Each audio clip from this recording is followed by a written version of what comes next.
6 months ago, my sister Brianna handed me my screaming 18-month-old son Dylan and said, "Watch him for 5 minutes while we grab coffee."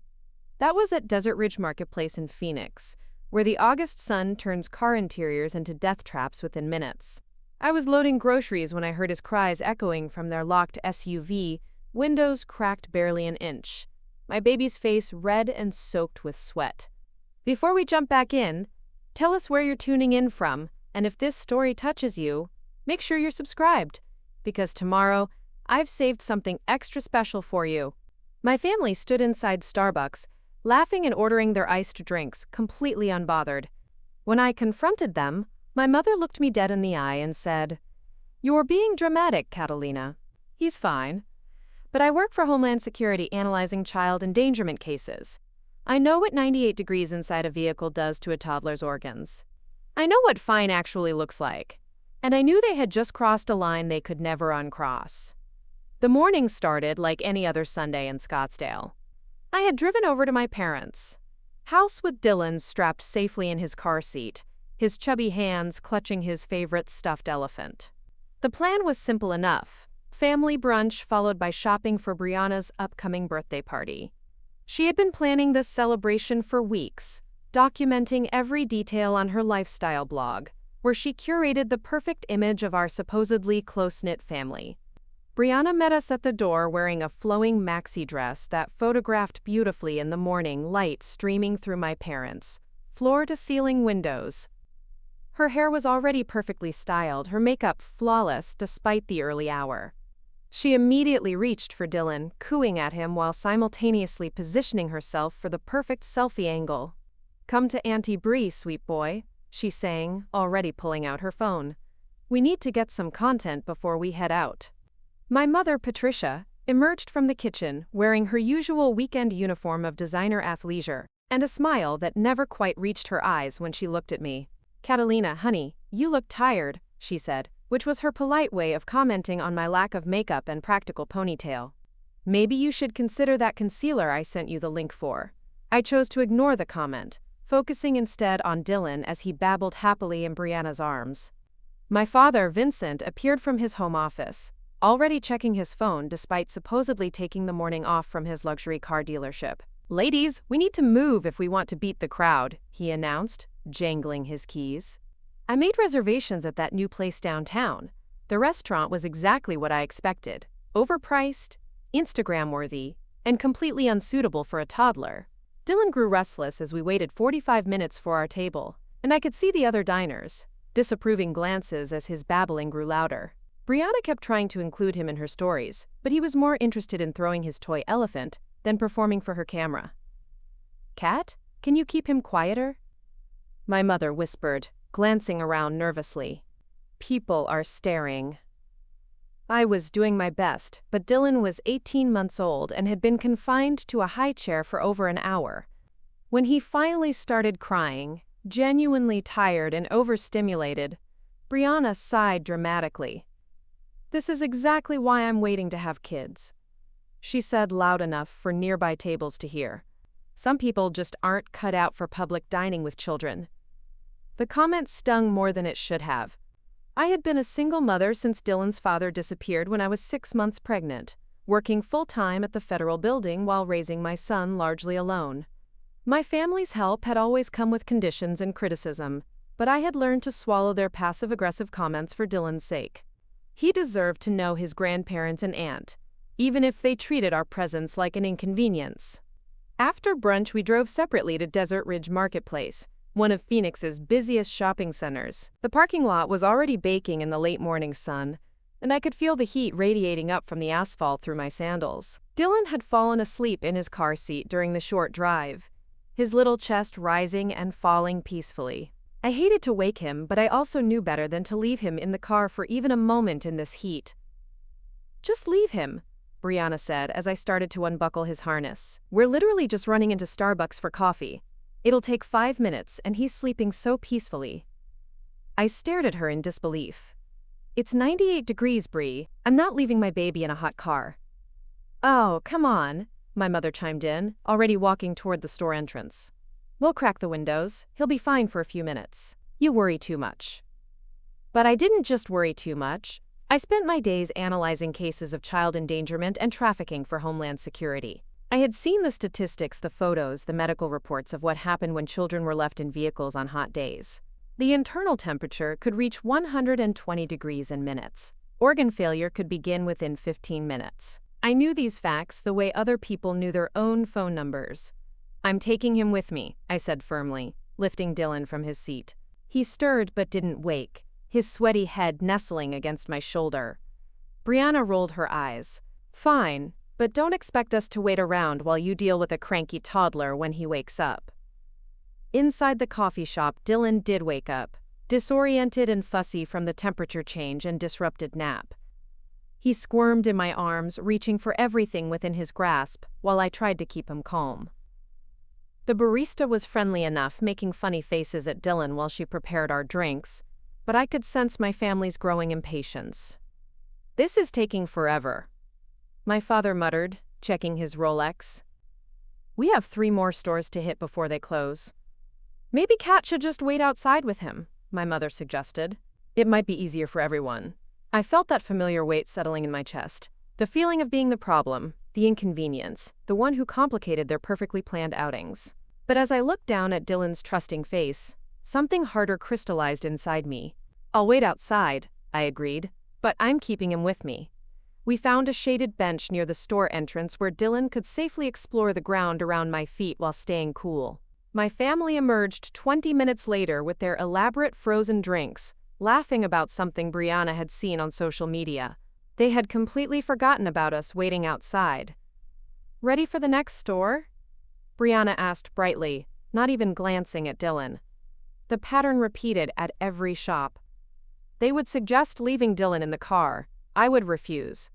And then they would grow increasingly irritated when he needed attention or made noise. By the 3rd store, I was exhausted from managing both my active toddler and their passive-aggressive commentary about my overprotective parenting. "Honestly, Kat," my mother said as we walked back to the cars after visiting a boutique where Dylan had knocked over a display of scarves, "maybe you should consider that Mommy and Me Class 1 mentioned. You seem so anxious all the time." I was strapping Dylan back into his car seat when Brianna approached with her phone already recording. "Before we head to the grocery store, I want to get some content with my nephew," she announced. "The lighting out here is perfect." Dylan was tired and cranky, reaching for me instead of smiling for her camera. After several failed attempts at getting the shot she wanted, Brianna's patience snapped. "Kat, can you make him cooperate? This is for his baby book too, you know. He's 18 months old, Bri. He doesn't understand performing on command." "Well, maybe if you worked with him more on social cues instead of just letting him do whatever he wants." The criticism hung in the air between us, another subtle dig at my parenting wrapped in concern. I finished buckling Dylan's harness and closed his door, then leaned against my car and took a deep breath. The heat was becoming unbearable, and I could see storm clouds gathering on the horizon, the kind of afternoon thunderstorm that brought brief relief but made the humidity worse. "One more store," my father announced. "Then we'll grab dinner somewhere with a kids' menu." The grocery store was supposed to be our final stop, but it turned into the longest one yet. My mother had a detailed list for Brianna's party, and she insisted on examining every option before making a decision. Dylan had reached his limit, crying on and off while I pushed him through the crowded aisles. Other shoppers gave us sympathetic smiles, but my family acted like his normal toddler behavior was somehow my personal failing. "Maybe you should take him to the car," Brianna suggested as we stood in the produce section. "Let him calm down while we finish up." "In this heat? Absolutely not." "God, Kat, we'll crack the windows." "It's not like we're talking about hours here." I stared at her, wondering how someone so smart about building her online brand could be so careless about basic child safety. "Brianna, children die in hot cars. It happens faster than you think." "You're being dramatic," my mother said, echoing Brianna's sentiment. "We raised 2 daughters, and we never had these kinds of problems." The comment hit like a slap. They had raised 2 daughters, but only one of them seemed to meet their standards. Only one of them got praised for her accomplishments, featured in family photos, celebrated for her choices. I had always been the backup child, the one who was fine but never exceptional, needed but never treasured. I finished the shopping trip in silence, keeping Dylan entertained with quiet songs and snacks while my family debated party decorations. By the time we reached the checkout, he had calmed down and was even charming the cashier with his babbled attempts at conversation. But my relatives seemed oblivious to his sweetness, focused instead on their phones and their plans for the rest of the day. "Meet us at the restaurant," my father said, as we loaded bags into our respective cars. "It's that new place on Camelback Road."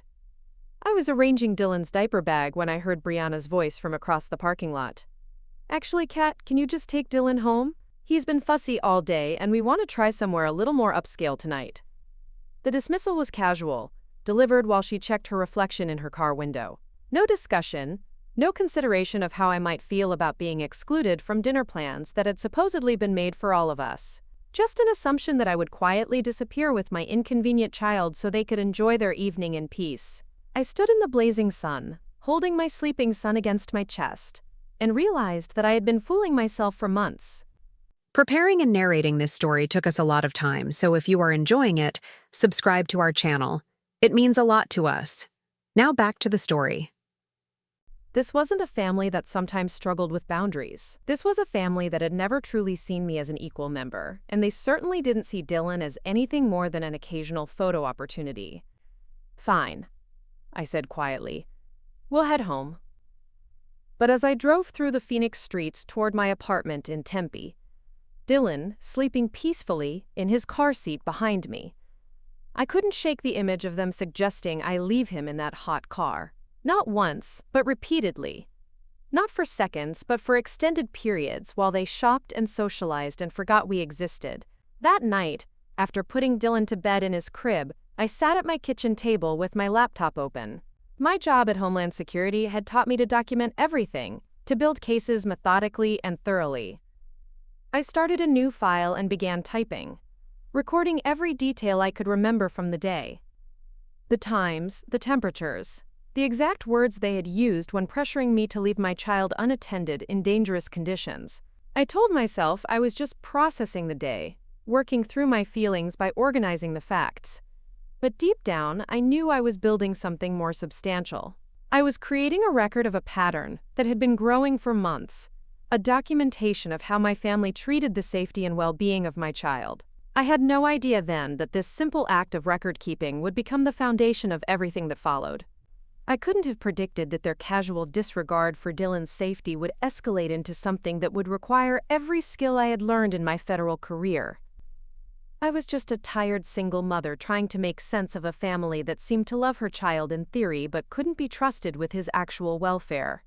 But change was coming, faster and more dramatically than any of us could have imagined. Within weeks, their pattern of behavior would cross a line that even they couldn't dismiss or rationalize away.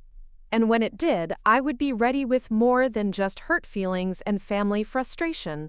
I would be ready with evidence, with connections, and with the kind of quiet determination that my job had taught me to summon when children's lives were at stake. That Sunday night, as I listened to Dylan's peaceful breathing through the baby monitor, I made a promise to myself and to him. Never again would I prioritize their comfort over his safety. Never again would I accept their dismissive attitude toward his well-being as just family dynamics. And if they ever again put his life at risk for their convenience, they would discover that the daughter they had always underestimated had spent years learning exactly how to protect children from the people who should love them most. The storm clouds that had been gathering all day finally opened up just after midnight, sending rain against my windows and cooling the desert air. I fell asleep to the sound of thunder, not knowing that it was the last peaceful night I would have for a very long time. Because Tuesday was coming, and with it would come the phone call that would change everything. The call that would force me to choose between being the good daughter who kept quiet about family problems and being the mother who would do anything to keep her child safe. And there was really no choice at all. Tuesday morning arrived with the kind of oppressive heat that makes Phoenix summers legendary.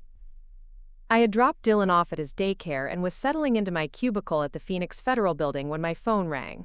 The caller ID showed my mother's number, which was unusual for a weekday morning. She typically reserved her calls for evenings or weekends when she could discuss family matters without interfering with what she considered my little government job. "Catalina, honey, I need you to pick up Dylan early today." Patricia's voice came through the speaker with an edge of excitement I didn't recognize. Brianna got a last-minute opportunity to collaborate with this major lifestyle brand, and they want to do a family shoot this afternoon. The photographer is only available today, and this could really boost her following.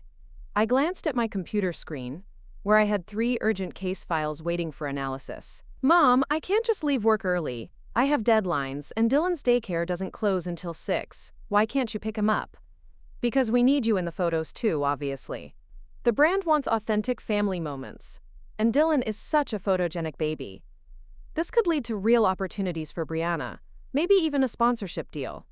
The assumption that I would drop everything for Brianna's career advancement was typical, but something in my mother's tone made me pause. "What kind of photos are we talking about?" "Oh, just natural family interactions. Dylan playing in the backyard, maybe some shots of him with his toys." The photographer wants that candid, unstaged look that's so popular now. I had learned to read between the lines with my family, and this conversation was setting off warning bells. "Mom, Dylan isn't a prop for Brianna's content. If she wants to include him in photos, we need to discuss boundaries and time limits. He gets cranky when he's overstimulated." "Don't be difficult, Catalina. This is important for her career, and it's not like it's harmful. He loves attention, and the photos will be beautiful keepsakes for all of us." The conversation ended with me reluctantly agreeing to pick up Dylan at 4 o'clock, but I spent the rest of the morning feeling unsettled. My work analyzing child exploitation cases had made me hypersensitive to situations where children's needs were secondary to adult agendas. Using Dylan to enhance Brianna's social media brand felt uncomfortably close to the commercialization patterns I saw in some of my cases.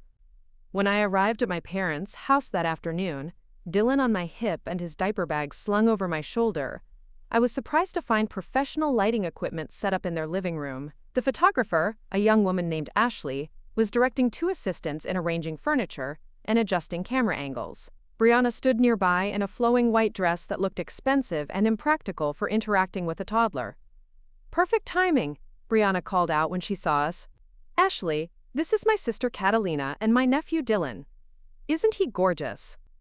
Ashley approached with the kind of enthusiasm that immediately made Dylan hide his face against my neck. "He's adorable. We're going to get some amazing shots today. I'm thinking we start with some lifestyle moments in the kitchen, then move to the backyard for golden hour lighting." I bounced Dylan gently, trying to keep him calm in the unfamiliar environment. "How long is this going to take? He usually naps around 4:30, and he gets overwhelmed with too much stimulation." "Don't worry," Ashley said dismissively. "Kids love being photographed once they get into it. We'll work around his schedule." But as the afternoon progressed, it became clear that no one was actually working around Dylan's schedule. The photographer wanted specific poses and expressions that required him to sit still for longer than any 18-month-old could manage. When he started fussing, Brianna grew impatient. "Kat, can you make him smile? Ashley's on a tight timeline, and we're losing the light." I tried to engage Dylan with his favorite songs and games, but he was tired and confused by all the strangers and equipment. When he started crying, my mother appeared with a bag of candy. "Here, give him some of these. It'll keep him happy for the photos." "Mom, he's 18 months old. He can't have hard candy. One piece won't hurt him. Brianna used to love these when she was his age." I was starting to feel like I was fighting a losing battle. Every suggestion I made about Dylan's needs was met with dismissal or irritation. When I mentioned that he needed his afternoon snack, Brianna complained that eating would mess up his outfit. When I said he needed a diaper change, the photographer asked if we could wait until after the next setup. "This is exactly why I don't usually work with babies," Ashley muttered to one of her assistants, loud enough for everyone to hear. "They're so unpredictable." The comments stung, but what bothered me more was how quickly my family agreed with her assessment. Instead of defending Dylan or acknowledging that he was being asked to perform beyond his capabilities, they acted embarrassed by his normal toddler behavior. "Maybe we should take a break. I suggested after Dylan had been crying for 10 minutes straight. Let him have some quiet time and try again later. We can't take a break, Brianna snapped. Ashley has another shoot at 6, and we've already paid her for the full session. Kat, you're his mother. Figure out how to make this work. The pressure in the room was becoming unbearable. Dylan could sense the tension and was getting more agitated by the minute. I was torn between wanting to protect him from the stress and not wanting to ruin what my family clearly considered an important opportunity. Then my mother had what she thought was a brilliant idea. Why don't we give him some children's Benadryl? Just a little bit to help him relax. I used to do that with you girls when you were fussy during family events. I stared at her in shock. You want to drug my baby for a photo shoot? Don't be dramatic. It's just a tiny amount to take the edge off. Lots of parents do it for travel or special occasions. Absolutely not. My voice was sharper than I had intended, but the suggestion was so inappropriate that I couldn't hide my anger. I'm not giving Dylan medication he doesn't need, so he'll perform better for Instagram photos. The room fell silent except for Dylan's continued crying. Ashley packed up her equipment with visible frustration, muttering about wasted time and difficult clients. Brianna's face was flushed with embarrassment and rage. This is exactly what I'm talking about, she said to our parents, as if I wasn't standing right there. She makes everything about her anxiety instead of just going with the flow. It's a photo shoot, not child abuse. But as I looked around the room at the adults who had spent 3 hours prioritizing aesthetic goals over a toddler's basic needs, who had suggested medicating him to make him more compliant, who had treated his natural behavior like a problem to be solved rather than communication to be understood, I realized that the line between those things might be thinner than they wanted to admit. I gathered Dylan's things and headed for the door, my son still crying against my shoulder. We're going home. Kat, don't be like this, my mother called after me. We can try again tomorrow when he's in a better mood. I stopped in the doorway and turned back to face them. There won't be a tomorrow for this. Dylan isn't a prop for anyone's content, and I won't put him through this again. The drive home was quiet except for Dylan's gradually settling whimpers. By the time we reached my apartment, he had exhausted himself into sleep, his little body heavy and warm against my chest as I carried him inside. I put him down for his delayed nap and then sat in my kitchen, replaying the afternoon's events. My laptop was still open on the table where I had left it that morning, and I found myself adding to the file I had started after Sunday's shopping trip. The Benadryl suggestion was particularly disturbing, not just because of the immediate safety implications, but because of what it revealed about their willingness to prioritize their wants over Dylan's well-being. As a federal analyst, I knew that child endangerment cases often involved this kind of pattern escalation from parents who viewed children as extensions of themselves, rather than separate individuals with their own needs and rights. The progression from leaving a child in a hot car to medicating them for compliance was exactly the kind of boundary erosion that preceded more serious abuse. I opened a new browser window and began researching Arizona's child protection laws, not because I was planning to take action, but because I needed to understand what constituted reportable behavior. The information was sobering. Giving unnecessary medication to a child, exposing them to dangerous temperatures, and prioritizing adult convenience over child safety were all considered forms of neglect under state law. My phone buzzed with a text from Brianna. Thanks for ruining my opportunity today. Some of us are trying to build careers while you're having anxiety attacks over normal family activities. I stared at the message for a long time before responding. Keeping Dylan safe isn't an anxiety attack. It's my job as his mother. Her reply came immediately. Your job is to stop treating everyone like potential criminals and start acting like part of this family. But that was exactly the problem. I had been acting like part of a family that didn't seem to include Dylan as a full member.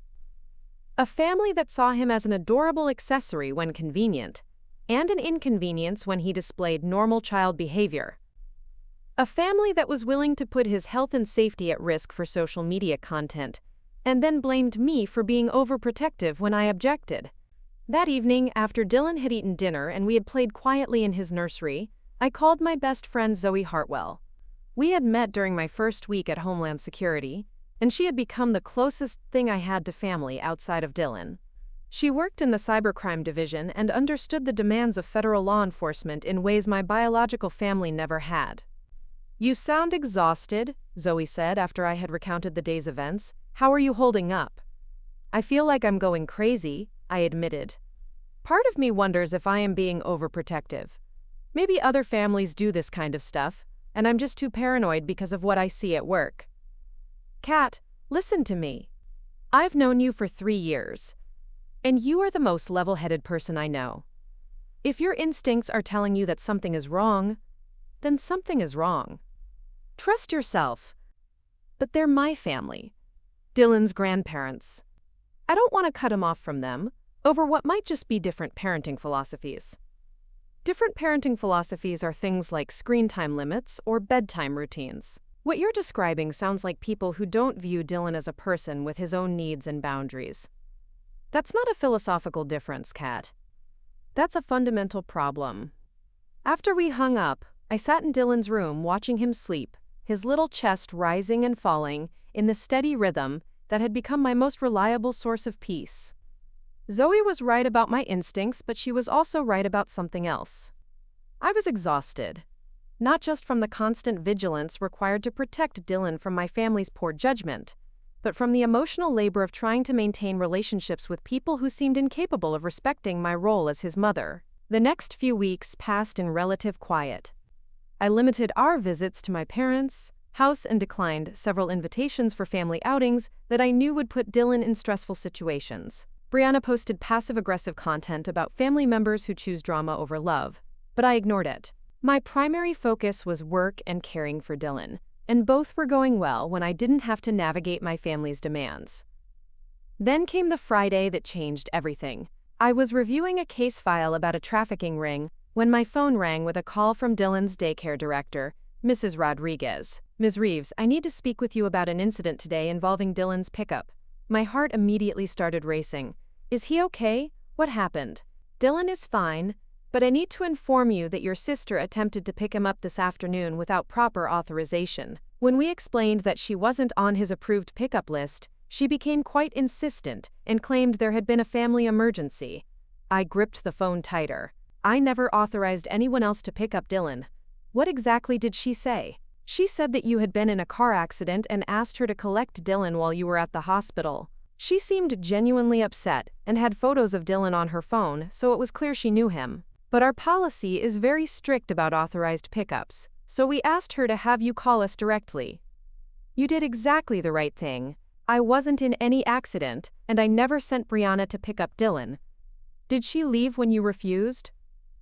"Eventually, yes, but she wasn't happy about it. She said something about how your paranoia was affecting your ability to accept help from family." "Ms. Reeves, I have to ask, is there something we should be aware of regarding Dylan's safety with extended family members?" The question hung in the air between us, forcing me to confront what I had been avoiding for weeks. Was there something they should be aware of? The evidence was certainly mounting that my family couldn't be trusted to prioritize Dylan's well-being over their own convenience or desires. "Let me ask you this," I said carefully. "What would you do if a family member repeatedly suggested unsafe practices for a child in your care?" Mrs. Rodriguez was quiet for a moment. "Ms. Reeves, I've been working with children for 20 years, and I've learned to trust my instincts about family dynamics. If you're concerned about Dylan's safety with certain relatives, then you should take those concerns seriously. Children can't advocate for themselves." After I hung up, I sat in my cubicle staring at my computer screen without seeing it. Brianna had lied to Dylan's daycare, claiming I was in an accident to try to gain access to my son without my permission. The deception was calculated and deliberate, designed to exploit the natural sympathy of childcare workers who were trying to help in what they believed was an emergency situation. But why had she wanted to pick up Dylan in the first place? I hadn't spoken to my family since the photo shoot incident 2 weeks earlier. There had been no emergency, no planned visits, no reason for any of them to need access to my son. I pulled out my phone and scrolled through Brianna's recent social media posts, looking for clues. Her content from the past week had been focused on family values and the importance of maintaining close relationships with extended family. Several posts included photos of Dylan from previous visits, accompanied by captions about being a devoted aunt who would do anything for her nephew. Then I found what I was looking for. A post from that morning featured a professional photo of Brianna holding Dylan from the failed shoot, with a caption that read, "Sometimes being an auntie means stepping up when family needs you most. So grateful for this little guy who brings so much joy to our lives. Family first, always." Quote. The post had hundreds of likes and dozens of comments from her followers praising her for being such a caring aunt. But the timing was suspect. She had posted it hours before attempting to pick up Dylan from daycare, almost as if she was building a public narrative to justify her actions. I screenshot the post and added it to my growing file of concerning incidents. The pattern was becoming clearer with each new piece of evidence.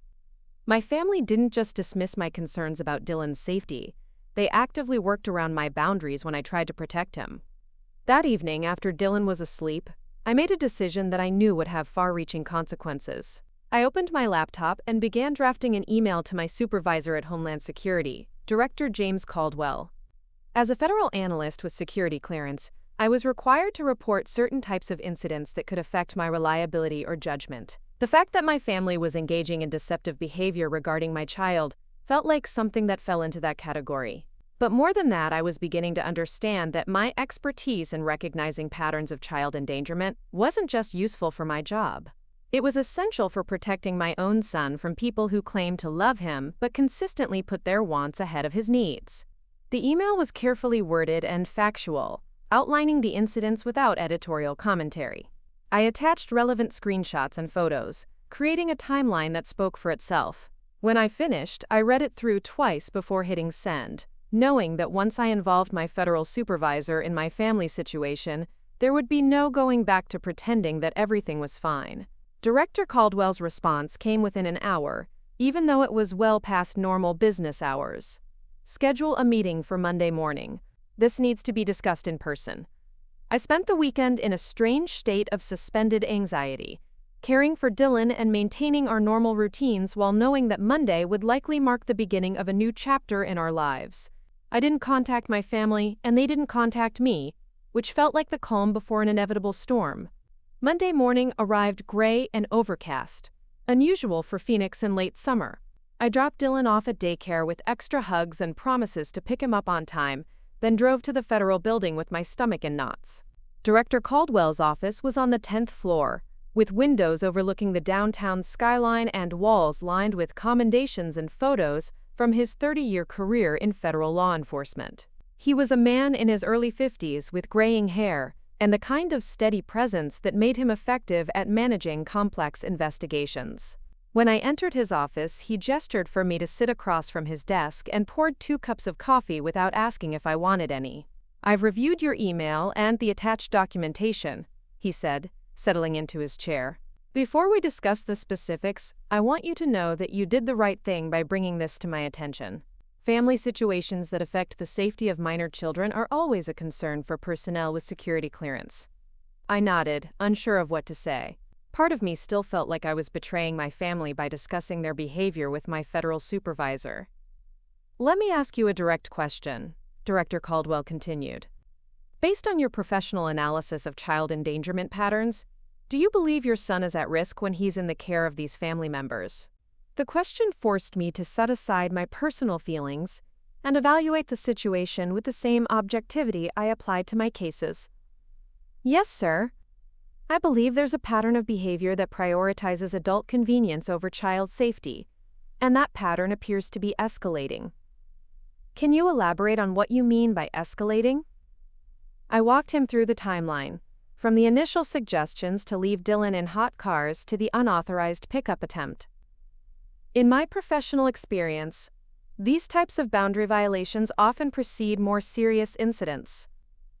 The willingness to deceive child care providers suggests a fundamental lack of respect for established safety protocols. Director Caldwell was quiet for several minutes, reviewing the documentation I had provided. Finally, he looked up with the expression I recognized from briefings about serious cases. "Catalina, I'm going to be frank with you. What you've described goes beyond poor judgment. This is a pattern of behavior that could constitute child endangerment under federal law, particularly given the deceptive attempt to gain unauthorized access to a minor child. The words hit me like a physical blow, even though they confirmed what I had been afraid to acknowledge. What does that mean for Dylan, for me? It means that we're going to document everything properly and ensure that your son is protected. It also means that if your family continues to engage in this behavior, they're going to face consequences that extend far beyond hurt feelings. Director Caldwell explained that because of my federal position and security clearance, any threats to my family's safety were taken seriously by multiple agencies. He would be forwarding my documentation to the FBI's Crimes Against Children Division for review, and they would determine if federal charges were warranted. I want you to continue documenting every interaction with your family members, he said. If they attempt to contact Dylan's daycare again or engage in any other concerning behavior, you need to report it immediately. This isn't just about family drama anymore, Catalina. This is about protecting a child from adults who have demonstrated poor judgment regarding his safety. I left his office feeling both relieved and terrified. Relieved that someone in authority had validated my concerns and was taking them seriously. Terrified about what would happen when my family discovered that their behavior was being investigated by federal agencies. But as I returned to my cubicle and tried to focus on my regular caseload, I realized that the terrified part of me was smaller than it used to be. For the first time since Dylan was born, I felt like I had real protection for both of us. Not just my own vigilance and worry, but the backing of people who understood that children's safety couldn't be compromised for adult comfort or convenience. The feeling didn't last long. That afternoon, while I was analyzing a trafficking case, my personal phone buzzed with a text from my mother. "We need to talk. Come to the house tonight after work. Bring Dylan." The message felt different from her usual requests, more urgent, more demanding. I screenshot it and forwarded it to Director Caldwell before responding. "I can't tonight. How about we talk on the phone instead?" Her reply was immediate. "This isn't a conversation for the phone. Be here by 7. I stared at the message, recognizing the tone that had controlled so much of my childhood. The assumption that I would comply without question, that my own schedule and preferences were secondary to whatever my family had decided was important. But I wasn't the same person who had quietly endured their criticism and demands for years. I was a federal analyst with documented evidence of their concerning behavior toward my child. I was a mother whose primary obligation was to Dylan's safety, not to maintaining relationships with people who had repeatedly demonstrated poor judgment. I typed back a simple response. No. The single word felt revolutionary. That single word hung in the digital space between my mother and me like a declaration of independence. Within minutes, my phone was ringing, then buzzing with increasingly frantic texts from various family members. I turned it to silent and focused on finishing my work for the day, but I could see the notifications piling up on the screen like digital shouting. The drive to pick up Dylan from daycare felt different that evening. The monsoon clouds were building on the horizon, promising the kind of dramatic thunderstorm that would briefly cool the desert air before making everything humid and sticky. I found myself checking my rearview mirror more often than usual, though I wasn't sure what I was looking for. Mrs. Rodriguez met me at the daycare entrance with Dylan already in her arms, his face lighting up when he saw me. "How did the rest of your day go?" she asked, and I could hear the underlying concern in her voice. "Better. Thanks to people like you who understand that children's safety comes first." I took Dylan and kissed his forehead, breathing in his familiar scent of baby shampoo and Cheerios. "Has anyone else attempted to contact you about Dylan?" "Not today, but I've made sure all staff members know that absolutely no one except you is authorized for pickup without explicit written permission. We take these situations very seriously." On the drive home, Dylan babbled happily in his car seat, completely oblivious to the storm brewing around us. I found myself treasuring these ordinary moments more intensely lately, as if I was storing them up against whatever was coming next. The weight of my phone in my purse felt heavier than usual, full of messages I wasn't ready to read. Once we were safely inside my apartment with the door locked and the security chain engaged, I I finally looked at my phone. 23 missed calls, 17 text messages, and 3 voicemails. The progression from confused to angry to threatening was visible even in the preview text snippets.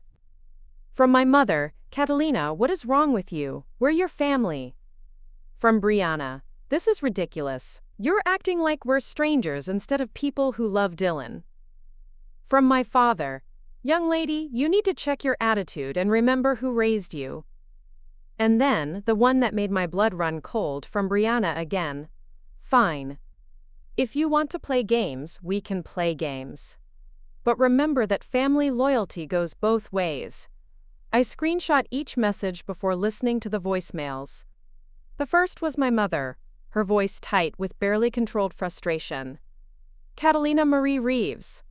I don't know what's gotten into you lately, but this behavior stops now. We are coming over tonight to discuss this situation like adults, and you will listen to what we have to say. The second was my father, using the authoritative tone that had intimidated me throughout my childhood. Kat, whatever nonsense you've got in your head about us being dangerous to Dylan needs to stop immediately. We've been patient with your anxiety, but there are limits to how much drama this family will tolerate. The third voicemail was from Brianna, and her voice carried a different quality entirely. Cold, calculated, and utterly without the performative sweetness she usually used with me. You know, Kat, it's interesting how someone who works for the government can be so paranoid about her own family. Makes a person wonder what else you might be paranoid about. What other poor decisions you might be making. I hope for Dylan's sake that you get the help you obviously need. The implied threat was unmistakable. Brianna was suggesting that my mental health was questionable, laying groundwork for some kind of challenge to my fitness as Dylan's mother. It was exactly the kind of strategic manipulation I had seen in some of my worst cases, where abusive family members used the system itself as a weapon against protective parents. I forwarded all the messages to Director Caldwell, then sat on my couch with Dylan in my lap, reading him his favorite picture book while my mind raced through possible scenarios. The escalation from today's refusal to comply with their demands to tonight's threats suggested that whatever my family had planned for this evening's commanded meeting was more serious than typical family drama. Dylan fell asleep against my chest while I was singing his bedtime song, his little body completely trusting and relaxed. I carried him to his crib and stood watching him sleep for several minutes, struck by how peaceful he looked in his safe, controlled environment. Whatever was coming next, I would make sure he stayed this protected. My laptop was open on the kitchen table, and I found myself adding today's events to the timeline I had been maintaining. The pattern was clear to anyone trained to recognize it: isolation tactics, escalating demands for compliance, threats when boundaries were enforced, and now implications that my mental health was suspect for protecting my child. It was a textbook case of psychological manipulation designed to regain control over someone who had started to resist. At 8:30 there was a heavy knock on my door.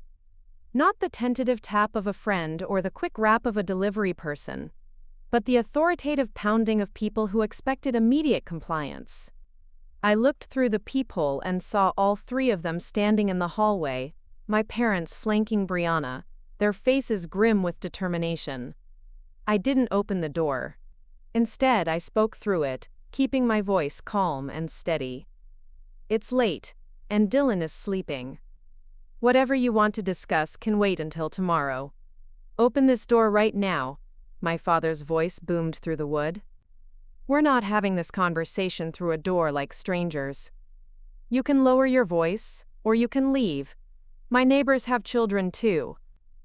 There was a moment of muffled conversation on the other side.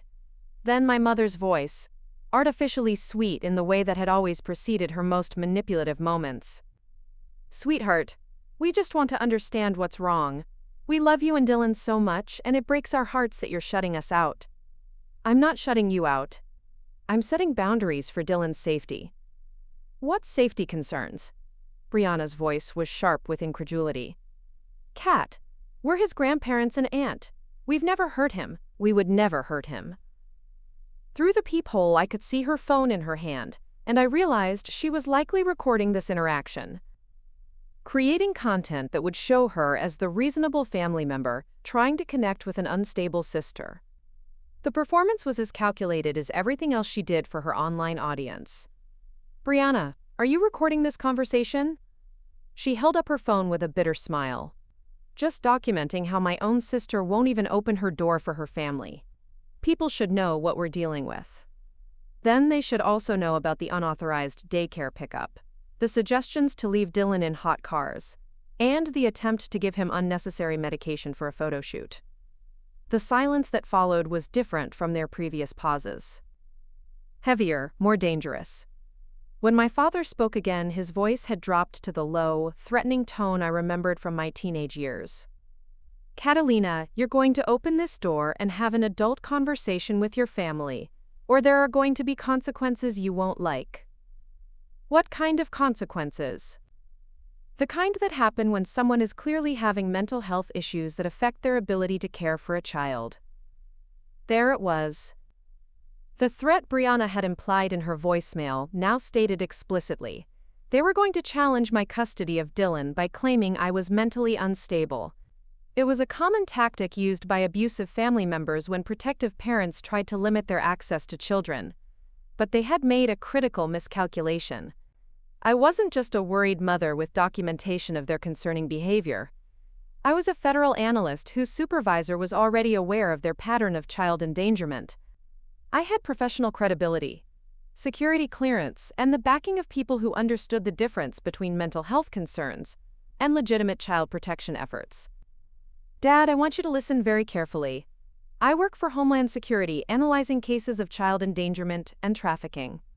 My supervisor is already aware of your behavior toward Dylan, and federal agencies are reviewing your actions for potential charges.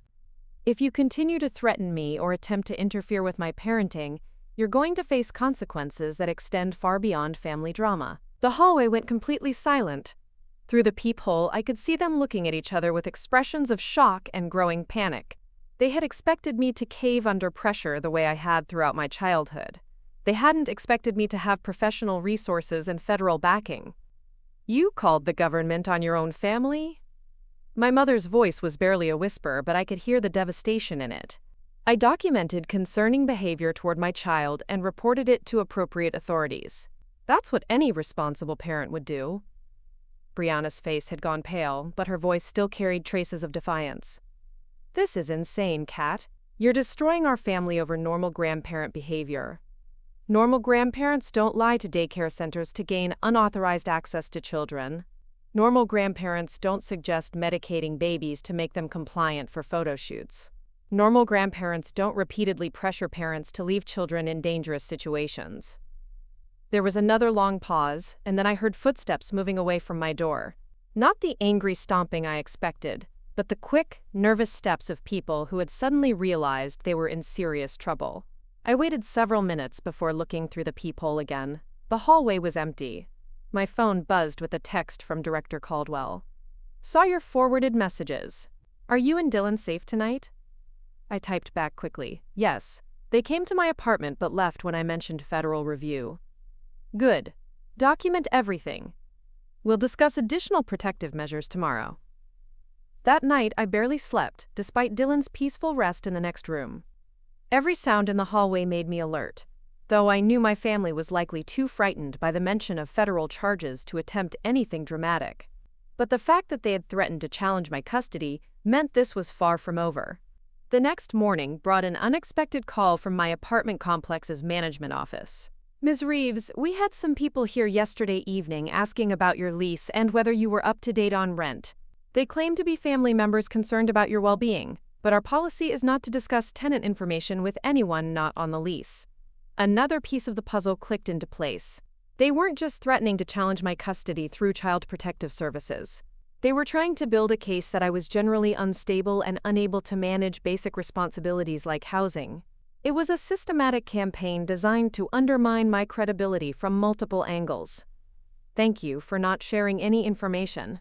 I appreciate you following proper protocols. Of course, we also wanted to let you know that we've made a note in your file about these inquiries, in case anyone else comes asking questions." I added this incident to my growing documentation, and forwarded it to Director Caldwell. The methodical way my family was approaching their character assassination attempt was actually working in my favor. Each action they took created more evidence of their willingness to deceive and manipulate in order to regain access to Dylan. At work that day, I found it difficult to concentrate on my regular caseload. The parallels between the patterns I analyzed in trafficking cases and what was happening in my own life were becoming impossible to ignore. Traffickers often used family members to gain access to children, exploiting natural trust and social expectations about family loyalty. They manipulated systems designed to protect children, using those same systems as weapons against protective parents. Director Caldwell called me into his office just before lunch. His expression was more serious than I had ever seen it, and there were two other people I didn't recognize sitting at his conference table. "Catalina, I'd like you to meet Agent Sarah Martinez from the FBI's Crimes Against Children Unit and Detective Linda Vasquez from Phoenix PD's Family Crimes Division. They've been reviewing your documentation." Agent Martinez was a woman in her 40s with short gray hair and the kind of direct gaze that suggested she had seen too much of humanity's worst behavior. "Ms. Reeves, thank you for bringing this situation to our attention. Based on the evidence you've provided, we believe your family members have engaged in behavior that warrants formal investigation." Detective Vasquez nodded in agreement. The unauthorized daycare attempt alone constitutes attempted child abduction under Arizona law. When combined with the pattern of endangerment and the current harassment campaign, we have grounds for multiple charges. I felt relief and terror in equal measure.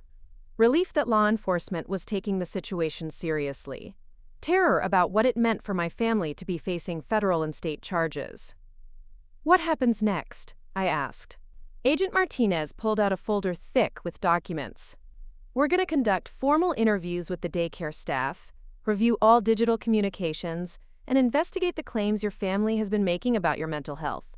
We're also going to ensure that you and Dylan have appropriate protection during this process." "Protection?" Detective Vasquez leaned forward. "Ms. Reeves, your family's behavior has escalated significantly in the past 24 hours. The threats against your custody, the inquiries about your housing situation, the implied challenges to your mental health. These are classic patterns we see when abusive family members feel they're losing control. We need to be prepared for them to escalate further." Director Caldwell handed me a business card. "This is attorney Helen Vasquez, Detective Vasquez's sister, and one of the best family law attorneys in the state. She's agreed to represent you in any custody-related proceedings, and she's already familiar with your case through her sister's investigation. The efficiency with which my professional network was protecting me was both humbling and empowering. These were people who understood that children's safety was more important than family loyalty, who had the expertise and authority to ensure that Dylan remained protected even if my biological family continued to escalate their campaign against me. There's something else," Agent Martinez said, pulling out her tablet. "We've been monitoring your family's social media accounts since yesterday, and there have been some concerning developments." She showed me Brianna's latest posts. Instead of the usual lifestyle content, her feed had become focused on family alienation and parental anxiety disorders. She had shared articles about children being removed from homes due to overprotective mothers, and her captions included subtle references to family members who work for the government and how power can corrupt people. "She's building a public narrative," Detective Vasquez explained, "preparing her followers for some kind of revelation about your supposed instability. It's a common tactic among people who are planning to file false reports with Child Protective Services." The sophistication of their campaign was breathtaking. While I had been focused on protecting Dylan from immediate physical dangers, they had been constructing an elaborate framework designed to convince authorities that I was the actual threat to his well-being. "But we're prepared for that," Agent Martinez assured me. "We've already contacted CPS and briefed them on the actual situation. If your family files a complaint, it will be investigated by people who understand the context." "How long does this process take?" "That depends on how quickly your family realizes they're outmatched," Director Caldwell said. "Some people back down when they understand they're facing federal charges. Others double down and make things worse for themselves." I thought about my family's personalities, their tendency toward dramatic gestures, and their inability to admit mistakes. They're going to double down. Agent Martinez nodded grimly. That's what we're expecting too. Which is why we're moving quickly to establish protections for you and Dylan before they do something even more reckless. That afternoon, I picked up Dylan from daycare with a police escort. Not because there was an immediate threat, but because law enforcement wanted to establish a visible presence that would deter any impulsive actions from my family. Mrs. Rodriguez met us at the entrance with relief visible on her face. "I'm so glad you have official support now," she said quietly, while Dylan played with a toy car at our feet. "I've been worried about that attempted pickup since it happened. Has anyone else contacted you? Your mother called this morning, asking about Dylan's daily schedule and whether he seemed distressed lately. I told her that all communication about Dylan needs to go through you directly. Another attempt to gather intelligence that could be used against me." I thanked Mrs. Rodriguez for her continued vigilance and promised to keep her updated on any developments that might affect Dylan's safety at the daycare. That evening, as I was giving Dylan his bath, my doorbell rang. Not the aggressive pounding of the night before, but a single, polite chime. I dried my hands and looked through the peephole to see a woman I didn't recognize holding a clipboard and wearing an official-looking badge. "Ms. Reeves, I'm Janet Thompson from Child Protective Services. I need to speak with you about a report we received regarding your son." My heart sank even though I had been expecting this moment. I opened the door with the chain still engaged and asked to see her identification, taking a photo of her badge before letting her inside.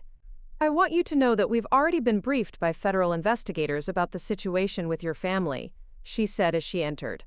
"This visit is purely procedural, but I do need to observe Dylan and document his living conditions for our records." Dylan was still in the bathtub, splashing happily and singing his favorite song. Ms. Thompson watched him play for several minutes, taking notes about his behavior, his physical condition, and his comfortable interaction with me. "He's clearly well cared for and securely attached," she said as I wrapped him in his towel. "The report we received claimed he was showing signs of neglect and anxiety, but I don't see any evidence of that." "What exactly did the report claim?" She consulted her clipboard. "Failure to provide adequate nutrition, unsafe living conditions, and excessive isolation from extended family. Also allegations that you've been displaying paranoid behavior and making false accusations against family members." I led her through my apartment, showing her Dylan's well-stocked nursery, the safety measures I had installed, and the careful organization that reflected my attention to his needs. She photographed everything, asked detailed questions about his daily routine, and reviewed the medical records I provided from his recent pediatric visits. "Ms. Reeves, I've been doing this job for 15 years, and this is one of the most obviously false reports I've ever investigated. Your son is thriving, your home is appropriate and safe, and your documentation of concerning family behavior is extensive and credible." She pulled out another form and began writing. "I'm going to recommend that this case be closed immediately, but I'm also going to file a report about the false allegations. Making knowingly false reports to CPS is a serious offense." After she left, I sat on my couch with Dylan in my lap, both of us still damp from bath time. He was playing with his toy elephant, completely oblivious to the fact that his extended family had just tried to have him removed from my care based on fabricated concerns about his well-being. My phone buzzed with a text from an unknown number. The CPS visit was just the beginning. "You have no idea what's coming next." I screenshot the message and forwarded it to Agent Martinez, then blocked the number. But the threat was clear.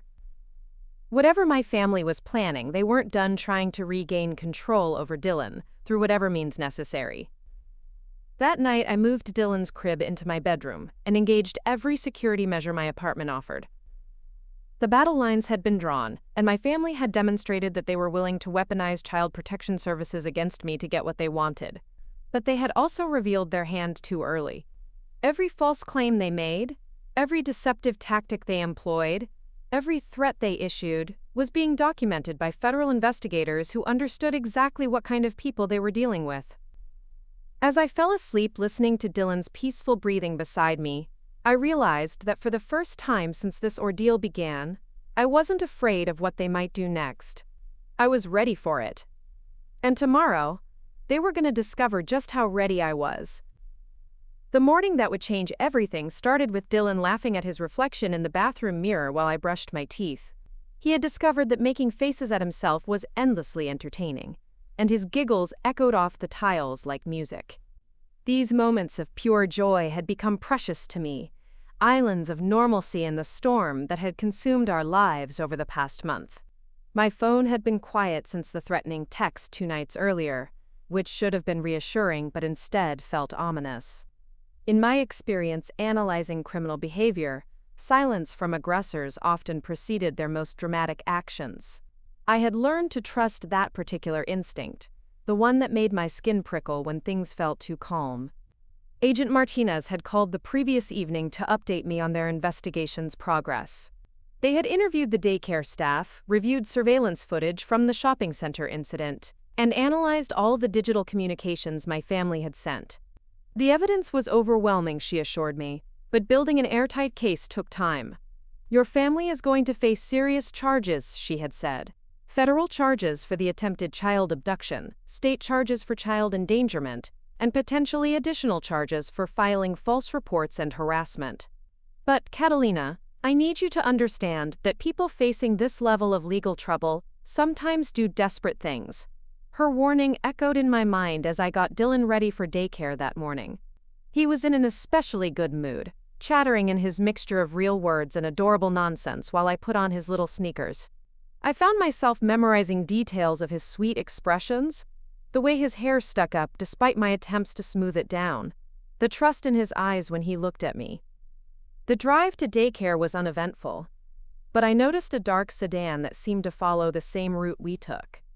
When I turned into the daycare parking lot, it continued down the street, and I told myself I was being paranoid. But my training had taught me that paranoia was often just pattern recognition that hadn't been consciously processed yet.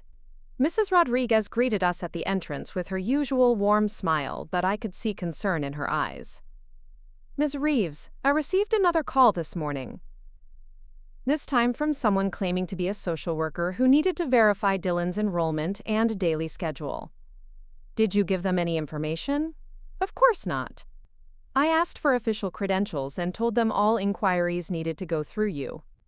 But Catalina, they knew specific details about Dylan's routine, things that only someone who had observed him here would know. A chill ran down my spine. What kind of details? They knew what time he usually naps, that he prefers the blue sippy cup, that he always asks for his elephant toy when he's tired. Someone has been watching him here. I looked around the daycare's open play area, suddenly seeing it differently. The large windows that provided natural light also offered clear sight lines from the parking lot. The outdoor playground was visible from the street. Someone with patience and basic surveillance skills could easily gather detailed information about Dylan's daily patterns. I'm calling Agent Martinez, I said, pulling out my phone. This is escalating beyond harassment. Mrs. Rodriguez nodded grimly. We're implementing additional security measures starting today.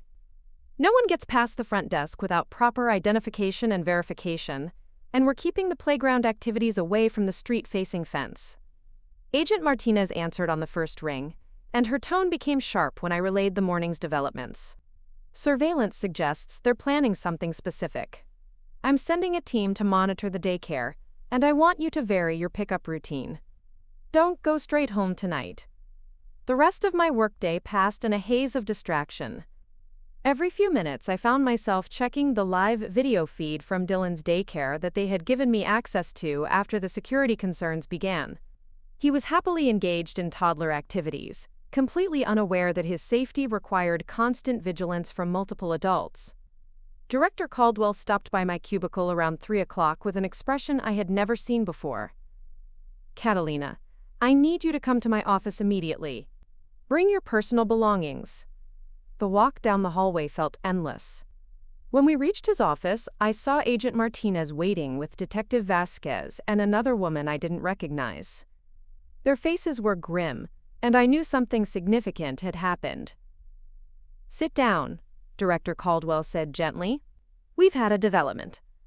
Agent Martinez pulled out her tablet and showed me a social media post from Brianna's account, posted just 30 minutes earlier. The image was a professional-looking document with official letterhead, though the text was partially obscured. She's claiming to have evidence of your mental health issues that make you unfit to care for Dylan, Agent Martinez explained. She's posted this image suggesting that you've been under psychiatric evaluation, and she's asking her followers to pray for Dylan's safety. My hands were shaking as I leaned forward to get a better look. That document isn't real. I've never been under psychiatric evaluation. We know that. But she's also announced that she's filing for emergency custody of Dylan this afternoon, claiming that new evidence has come to light about your fitness as a mother. Detective Vasquez spoke up. The problem is that emergency custody hearings happen quickly, sometimes within hours. Even though we know her claims are false, a judge might err on the side of caution and grant temporary custody while the situation is investigated. The room felt like it was tilting. They can't just take my son based on fake documents and social media posts. In theory, no, the woman I didn't recognize said, speaking for the first time. I'm attorney Helen Vasquez, and I'm going to represent you in this custody proceeding. The good news is that we have extensive documentation of your family's pattern of deception and child endangerment. The bad news is that family court judges are required to take any credible allegation of child endangerment seriously, even when the source is questionable. Agent Martinez leaned forward. Catalina, there's something else. We intercepted communications between your family members, suggesting that they're planning to take Dylan from his daycare today, possibly before any official custody order is issued. The words hit me like physical blows. They're going to kidnap him? They're going to claim they're rescuing him from an unfit mother. In their minds, they probably see it as the right thing to do. But legally, it's abduction. Director Caldwell stood up and walked to his window, looking out at the Phoenix skyline. Which is why we're not going to let it happen. We're picking up Dylan now, and you're both going into protective custody until this situation is resolved. Protective custody? Agent Martinez nodded. Federal Witness Protection Protocols. Your family has escalated to the point where they pose a credible threat to you and Dylan. We have safe houses designed for exactly this type of situation. The next hour passed in a blur of coordinated activity. Agent Martinez drove me to Dylan's daycare in an unmarked vehicle, while Detective Vasquez and 2 other officers followed in a separate car. Mrs. Rodriguez had been briefed on the situation and had Dylan ready when we arrived, his diaper bag packed and his favorite toys gathered. "Mama," he called out when he saw me, reaching up with his little arms. I scooped him up and held him tightly, breathing in his familiar scent and trying not to let my fear show on my face. "We're going on an adventure, sweet boy," I whispered against his hair. "Just you and me." The safe house was a modest ranch-style home in a subdivision on the outskirts of Tempe, indistinguishable from the other houses on the block, except for the sophisticated security system and the federal agents who would be monitoring us around the clock. Agent Martinez gave me a quick tour while Dylan explored the child-proofed living room with wonder. "You'll be completely safe here," she assured me.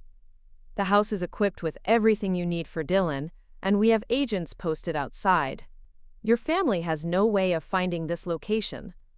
The kitchen was stocked with Dylan's favorite foods, and there was a nursery set up with a crib identical to the one at home. Someone had thought of everything, from his preferred brand of diapers to books that matched his developmental stage. "How long will we need to stay here?" "That depends on how quickly we can resolve the custody situation and process the charges against your family. Attorney Vasquez is already working on emergency motions to dismiss their custody petition, and we should have preliminary hearings scheduled within the next few days." That evening, as I gave Dylan his bath in the safe house's guest bathroom, I tried to maintain our normal routine despite the surreal circumstances. He was fascinated by the different toys in this new bathtub, and his laughter echoed off the unfamiliar tiles. For him, this was just another adventure, another new place to explore. My phone, now monitored by federal agents, buzzed with a call from Attorney Vasquez. "Catalina, I have updates on the custody situation. The good news is that the judge reviewed the fake psychiatric documents Brianna submitted, and they're obviously fraudulent. The bad news is that she's hired a very expensive attorney who's making this more complicated than it should be. What kind of complications? They're arguing that your work with Homeland Security has made you paranoid and unable to distinguish between normal family interactions and imaginary threats. They're claiming that involving federal agents in family disputes shows poor judgment and instability. I sank onto the safe house's unfamiliar couch, exhaustion washing over me. So they're using my professional qualifications against me? They're trying to. But we have extensive evidence of their actual behavior, including the surveillance of Dylan's daycare and the fraudulent documents. Their attorney is good, but he can't change the facts of what they've done. After we hung up, I sat in the living room watching Dylan play with blocks on the carpet. The house was quiet except for his happy babbling and the occasional sound of cars passing on the street outside. Through the window, I could see one of the federal agents in an unmarked car, a reminder that our safety required constant vigilance.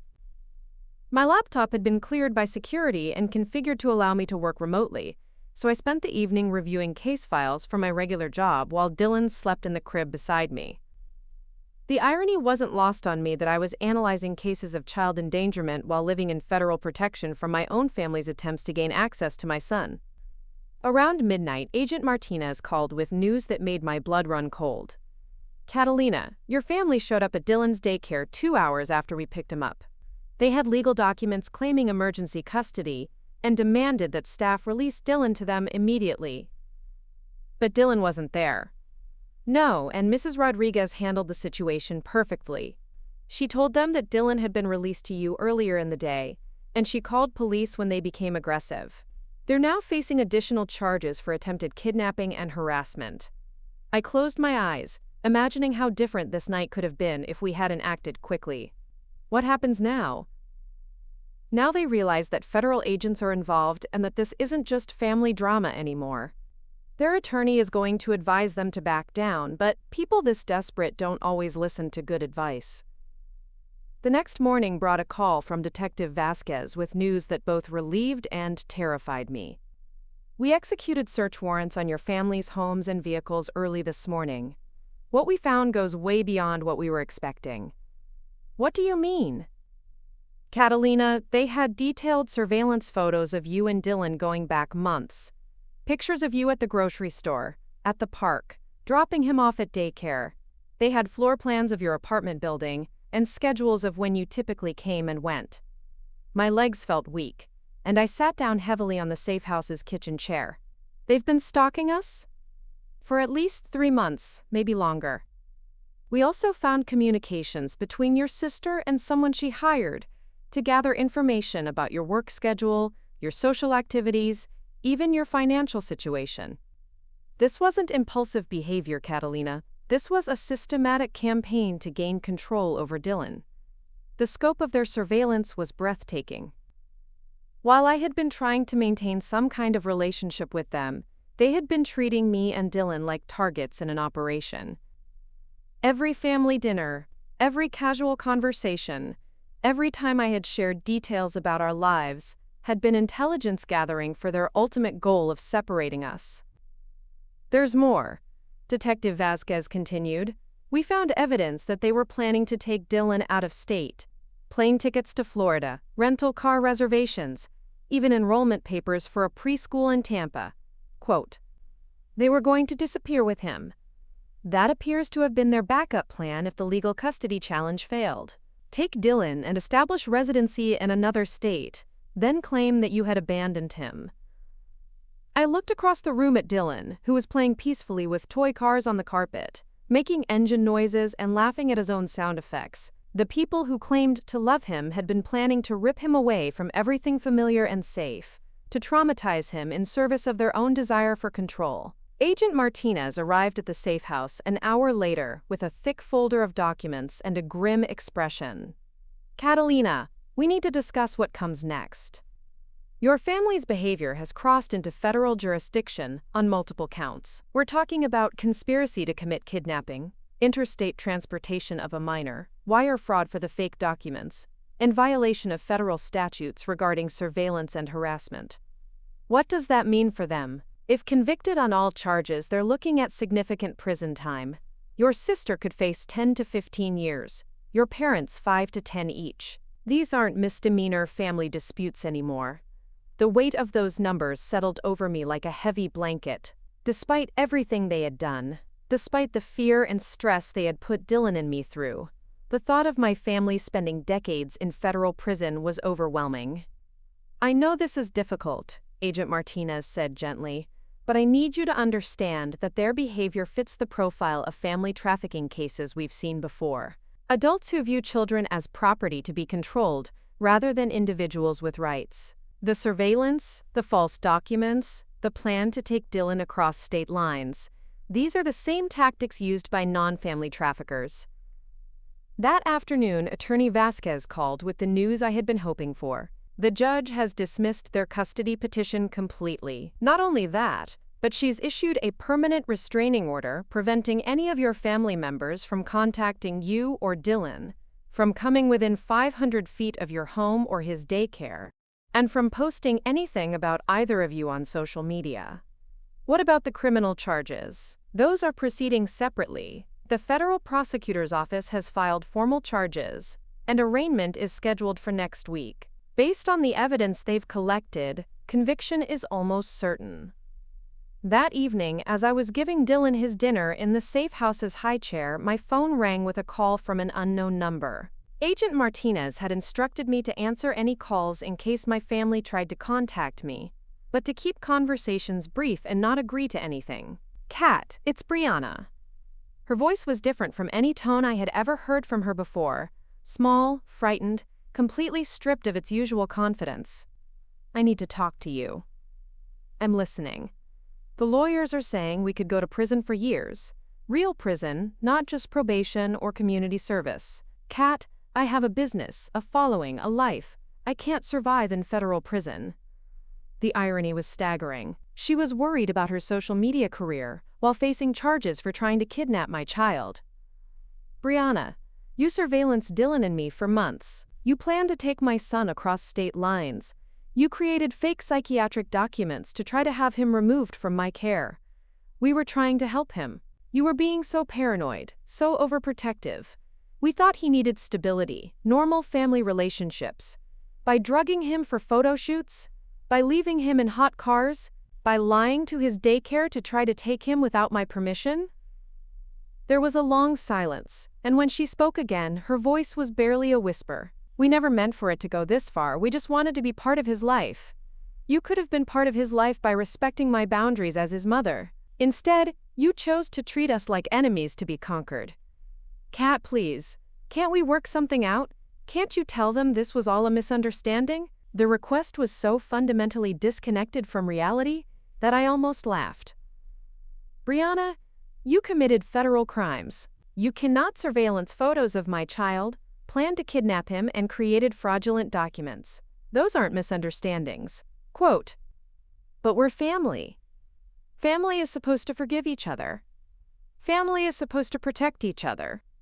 You chose to threaten my child instead." After I hung up, I sat in the safe house's living room watching Dylan stack blocks into increasingly elaborate towers. He was completely absorbed in his construction project, his little tongue sticking out in concentration the way it always did when he was focused on something challenging. Agent Martinez had been monitoring the call, and she appeared in the living room a few minutes later. "How are you feeling about that conversation?" "Sad, mostly. She still doesn't understand what she did wrong. She's sorry about the consequences, but not about the actions that led to them. That's common in these cases. People who view children as property rather than individuals often can't comprehend why protective parents react so strongly to boundary violations." Over the next week, the legal proceedings moved with surprising speed. The evidence was so overwhelming that 2 of the 3 family members accepted plea deals rather than risk trial. My father pled guilty to conspiracy charges and received 5 years in federal prison. My mother pled guilty to filing false reports and received 3 years. Brianna, however, chose to fight the charges in court. Her expensive attorney argued that she was a devoted aunt whose love for her nephew had led to poor judgment, but that her actions didn't rise to the level of federal crimes. The prosecution countered with the surveillance photos, the detailed kidnapping plan, and evidence of the systematic campaign to undermine my parenting. The trial lasted 3 days. I testified about the pattern of boundary violations, the attempts to endanger Dylan's safety, and the emotional impact of discovering that my family had been surveillance us for months. Mrs. Rodriguez testified about the daycare incidents. Agent Martinez presented the evidence of their surveillance and planning activities. The jury deliberated for less than 4 hours before returning guilty verdicts on all counts. Brianna was sentenced to 12 years in federal prison. The day we were cleared to leave the safe house and return to our normal lives, Dylan was fascinated by the familiar sights of our own neighborhood. He pointed excitedly at our apartment building, babbling about home in his limited vocabulary. I carried him up the stairs to our door, key in hand, feeling like we were returning from a much longer journey than 2 weeks. Our apartment looked exactly as we had left it, but everything felt different. The windows that used to let in cheerful morning light now required security film. The front door that used to offer simple privacy now had additional locks and a security system. The freedom to come and go as we pleased had been replaced by ongoing awareness that safety required vigilance. But Dylan adapted with the resilience that children possess, quickly resuming his favorite routines and activities. His laugh still echoed off the bathroom tiles during bath time. He still made faces at himself in the mirror. He still asked for his elephant toy when he was tired. And slowly, I began to understand that we had gained something important during those terrifying weeks. We had learned that there were people outside our biological family who would protect us when we needed it. We had discovered that Dylan's safety didn't depend on maintaining relationships with people who viewed him as property rather than a person. Most importantly, I had learned to trust my instincts about child protection, even when it meant standing up to family members who claimed to love us while repeatedly putting us at risk. The legal proceedings were finally over. But the real work of building our new life was just beginning. 6 months after the trials ended, Dylan celebrated his 2nd birthday in our apartment with 3 guests, Mrs. Rodriguez, Zoe, and Agent Martinez, who had become more friend than federal contact during our long journey through the legal system. The cake was homemade chocolate with strawberry frosting, and Dylan's face was covered in both by the time he finished exploring his slice with his hands, rather than the fork I optimistically provided. "More cake, Mama," he announced, holding up his sticky fingers with the confidence of a toddler who had never been told that his requests were inconvenient or inappropriate. I looked at his chocolate-smeared grin and felt something I hadn't experienced in years. Pure, uncomplicated joy in a child's natural behavior. No one in the room was worried about Dylan making a mess, or being too loud, or disrupting some carefully planned aesthetic. He was simply allowed to be a 2-year-old enjoying his birthday cake, and the adults around him celebrated that freedom alongside him. "Let's clean up those hands first, and then we'll see about more cake," I said, reaching for the wet wipes while he giggled and tried to evade the cleaning process. Mrs. Rodriguez watched our interaction with the warm smile of someone who had seen too many children whose natural exuberance was treated as a problem to be managed. "He's thriving, Catalina. The confidence, the security, the joy. This is what childhood should look like." Agent Martinez nodded in agreement. The psychological evaluation we required as part of the legal proceedings showed remarkable resilience for a child who went through what Dylan experienced. Children recover faster when they have one parent who consistently prioritizes their well-being over external pressures. The evaluation had been one of the hardest parts of our recovery process. A court-appointed child psychologist had spent weeks assessing Dylan's emotional and developmental state, looking for signs of trauma from the period when my family was surveillance us and planning to take him. The results had been both reassuring and sobering. Dylan showed no signs of lasting psychological damage, but the doctor noted that this was largely because I had consistently protected him from the worst of his extended family's behavior. Children who are shielded from family dysfunction by one protective parent often emerge stronger than those who are exposed to ongoing toxic dynamics, she had explained. The assessment had also revealed something I hadn't fully recognized myself. Dylan's language development, social skills, and emotional regulation were all advanced for his age, likely because he had grown up in an environment where his needs were prioritized and his communication was taken seriously. "He's learned to trust that his words matter," the psychologist had noted. That's a gift many children never receive, even in families that appear more conventional.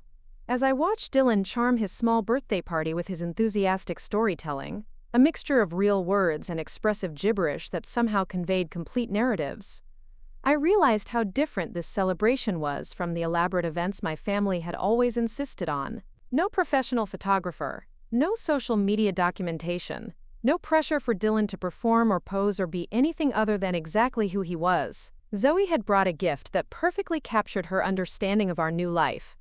A children's book about a little elephant who goes on adventures with his mother. "I thought you might like the elephant theme," she said with a grin, knowing that Dylan's stuffed elephant remained his most treasured possession. Dylan clutched the book to his chest and immediately climbed into my lap, demanding that I read it immediately. As I opened the cover and began the story, he settled against me with the complete trust that had become the foundation of our relationship. Whatever challenges we had faced, whatever threats we had navigated, this bond had only grown stronger. The months following the trials had brought unexpected challenges alongside the obvious relief. Learning to live without the constant hypervigilance required during the legal proceedings had been more difficult than I anticipated. For weeks after returning to our apartment, I found myself checking locks multiple times, scanning parking lots for familiar cars, and feeling anxious when Dylan was out of my sight for even brief periods. Secondary trauma, Agent Martinez had explained when I mentioned these struggles. You spent months in survival mode, and your nervous system needs time to adjust to safety. It's completely normal. She had connected me with a therapist who specialized in family trauma cases, Dr. Rebecca Chen, who helped me understand that my protective instincts had been appropriate responses to real threats. The challenge now was recalibrating those responses for our new reality. You saved your son from people who were willing to commit federal crimes to control him. Dr. Chen had reminded me during one particularly difficult session. The fact that those people happen to be your biological family doesn't make their behavior less serious or your response less necessary. The therapy had been crucial for more than just processing the immediate trauma. It had helped me recognize patterns in my childhood that I had normalized, but that had actually been preparation for the role I was forced to play as an adult. The family member responsible for managing everyone else's emotions and accommodating their needs, even when those needs conflicted with basic safety. You were trained from a young age to prioritize other people's comfort over your own well-being, Dr. Chen had observed. Becoming a mother forced you to choose between continuing that pattern and protecting your child. You chose correctly, but it required you to reject everything your family had taught you about loyalty and obligation. Dylan's second birthday party was the first family celebration we had hosted since cutting contact with my biological relatives, and the difference was remarkable. Instead of the underlying tension that had characterized every previous gathering, there was genuine warmth and connection. Instead of adults focused on creating the perfect image, there were people genuinely enjoying a child's company. "You know what strikes me most about Dylan?" Mrs. Rodriguez said, as we watched him carefully examine each gift, taking time to appreciate the wrapping paper as much as the contents. "He's learned that he deserves good things. So many children his age grab and demand and rush through experiences because they're not sure the good times will last. He savors everything because he knows he's safe." Agent Martinez had brought a gift that surprised me, a photo album filled with pictures from our time in protective custody. Images of Dylan playing in the safe house, sleeping peacefully in the temporary nursery, exploring the child-proofed living room with wonder and delight. "I thought you might want these someday," she said quietly, to help him understand, when he's older, that there were always people making sure he was safe. Looking through the album, I was struck by how happy Dylan looked in every photo despite the upheaval in our lives. He was smiling, laughing, engaged with his toys and books, completely trusting that I would handle whatever adult complications were swirling around him. "He never doubted that you would protect him," Zoe observed, watching Dylan now attempt to feed cake to his stuffed elephant. "Even when everything was chaotic, he knew you were his safe person." As the afternoon wore on and Dylan's energy began to flag from all the excitement, I found myself reflecting on how much our lives had changed since that first incident in the shopping center parking lot. The immediate crisis had lasted only a few weeks, but the process of rebuilding our sense of security and establishing new routines had taken months. The practical changes were significant. We had moved to a new apartment in a different part of town, partly for security reasons, but mostly because I wanted Dylan to grow up somewhere with no associations to the period when we were under threat. His new daycare was run by a former police officer who understood the importance of strict security protocols. My work schedule had been adjusted to allow for more flexibility in pickup and drop-off times. But the emotional changes were even more profound. I had learned to trust my instincts about Dylan's safety, without second-guessing myself or seeking validation from people who had never demonstrated good judgment about children.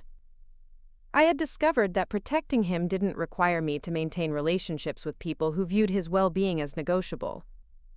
Most importantly, I had found that cutting contact with toxic family members didn't leave us isolated. The people who gathered for Dylan's birthday, his daycare director, my best friend, the federal agent who had helped protect us, had become our chosen family, bound together by genuine care rather than biological obligation. "Mama, book again," Dylan requested, climbing back into my lap with his new elephant story. As I opened to the first page and began reading about a little elephant's adventures, I noticed that he had already memorized several of the phrases and was reading along with me. "He's going to be an early reader," Mrs. Rodriguez predicted. "Children who grow up in homes where books are treasures and stories are shared develop strong literacy skills." After our guests left and Dylan was finally settled for his afternoon nap, exhausted but happy from his celebration, I sat in the quiet living room looking at the remains of the party. Wrapping papers scattered across the floor, a few remaining crumbs of chocolate cake on the table, a new pile of books and toys waiting to be integrated into Dylan's daily play. This was what normal looked like: messy, unfiltered, focused on a child's actual needs rather than adult expectations. No one had suggested that Dylan's enthusiasm was too much, or that his natural curiosity was inconvenient. No one had tried to document the event for social media or use his joy as content for their personal brand. My phone buzzed with a text from Dr. Chen, who had become not just my therapist but a mentor in navigating the complexities of protective parenting. "Hope Dylan's birthday was wonderful. Remember that every milestone you celebrate together is a victory over the people who tried to separate you." I typed back a quick response, then opened my laptop to work on a project that had grown out of my experience with the legal system. Agent Martinez had suggested that I consider developing training materials for other federal agents who encountered family trafficking cases, using my unique perspective as both a professional analyst and a protective parent. The project had evolved into something larger, a comprehensive guide for parents dealing with family members who posed risks to their children's safety. Working with Dr. Chen and several other professionals, I was creating resources that address both the practical aspects of protecting children from toxic relatives and the emotional challenges of prioritizing child safety over family loyalty. Most parents in these situations feel completely alone, Dr. Chen had explained when we first discussed the project. They need to know that choosing their child's well-being over family peace isn't selfish or dramatic. It's necessary. The guide included information about recognizing escalation patterns in family dynamics, documenting concerning behaviors, working with law enforcement and child protective services, and helping children maintain their sense of security during family conflicts. But it also addressed the grief that came with accepting that some family relationships were too toxic to maintain. You can love people and still protect your children from them.